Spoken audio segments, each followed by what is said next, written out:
Bonjour, capitaine Olivier de Pachter. Alors, le préfet des Pyrénées-Orientales a déclenché dans un premier temps le plan blanc, puis le plan rouge hier. D'abord, je voudrais savoir, c'est votre métier, quelle est la priorité des pompiers lorsque vous vous retrouvez face à ce type d'accident, lorsque vous arrivez sur les lieux de l'accident? Alors, donc la priorité pour les pompiers sur ce genre d'intervention, c'est déjà de sécuriser le site, puisqu'on est sur une voie SNCF, il y a des trains qui peuvent toujours circuler, il y a de l'alimentation électrique qui est toujours présente, donc il faut sécuriser le site et il faut tout de suite prendre en charge les victimes. D'abord sécuriser le site avant de prendre en charge les victimes. Alors ça se fait en parallèle, puisque si le site n'est pas sécurisé, on ne peut pas intervenir en toute sécurité. Ensuite, il faut rapidement évaluer le nombre de victimes, l'état des victimes, pour pouvoir déclencher les moyens nécessaires pour prendre tout le monde en charge. Et comment arrivez-vous à vous coordonner avec, par exemple, la sécurité civile ou le SAMU ? Alors, sur ce genre d'intervention-là, il y a toujours une personne qui commande l'intervention, le commandant des opérations de secours, qui est chargé d'organiser, de diriger ces interventions-là, et qui travaille en parallèle avec les autres intervenants, comme le SAMU, les forces de l'ordre, la SNCF, là, sur ce genre d'intervention. Je voudrais qu'on revoie ensemble donc, les images qui ont été tournées ce matin par les équipes d'Elsie.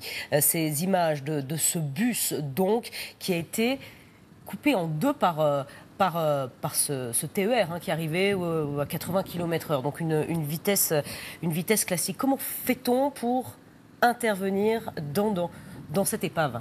Là, il faut déjà repérer les victimes. A priori, certaines étaient coincées par les débris du bus. Il a fallu faire venir une grue pour soulever l'épave du bus pour pouvoir accéder aux derniers enfants qui étaient malheureusement coincés dessous. Alors justement, on va écouter le préfet qui a pris la parole hier pour témoigner des conditions difficiles d'intervention des secours lorsqu'ils sont arrivés sur les lieux. Alors justement, capitaine, 95 pompiers mobilisés donc pour cette opération de secours avec une grue de levage. Comment se passent les opérations de désincarcération ? Donc là, on a du matériel qui est prévu pour découper les tôles, pour écarter les tôles, afin de redonner de l'espace vital aux victimes. En parallèle, ces victimes peuvent être traitées, prises en charge par les médecins du SAMU avant une évacuation, donc en premier temps dans un poste médical avancé, et ensuite vers les hôpitaux qui pourront accueillir ces victimes. Bon, capitaine, vous restez avec nous. Nous avons beaucoup de questions à vous poser encore ce matin. Je vais me tourner vers vous, Claire Fournier.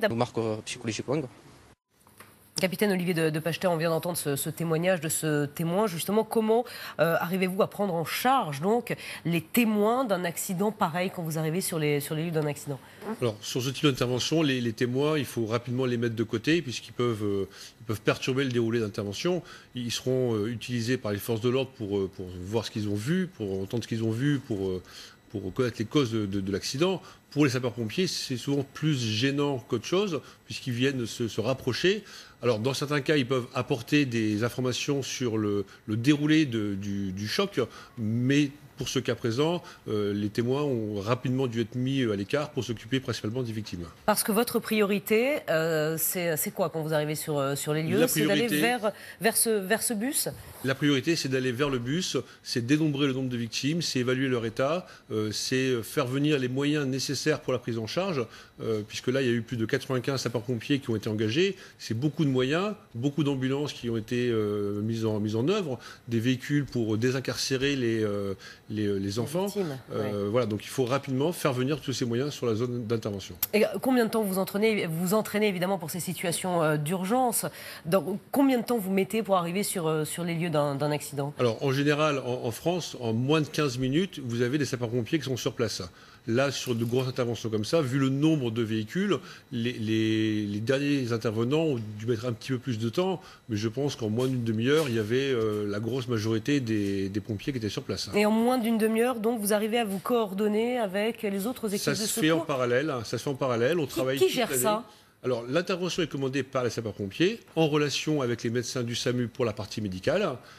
Et on fait des exercices régulièrement tout au long de l'année avec les équipes médicales pour apprendre à se connaître, à se coordonner et à mettre nos moyens en œuvre de manière simultanée. Et les premiers secours, c'est vous qui les portez aux victimes ? Les premiers secours, oui, les premiers soins d'urgence sont portés par les sapeurs-pompiers, les premiers intervenants directement sur les victimes. Et c'est-à-dire qu'il y a à l'extérieur ou un peu plus loin de la zone de l'accident, une cellule qui est mise en place peut-être pour soigner les urgences dans un premier temps? Il peut être mis en place un poste médical avancé où les victimes vont être extraites du bus et ramenées vers ce poste médical qui est un mini-hôpital de campagne, afin d'être prises en charge, d'être soignées avant l'évacuation vers les centres hospitaliers. Benjamin, je vais me tourner vers vous. Vous suivez évidemment les réactions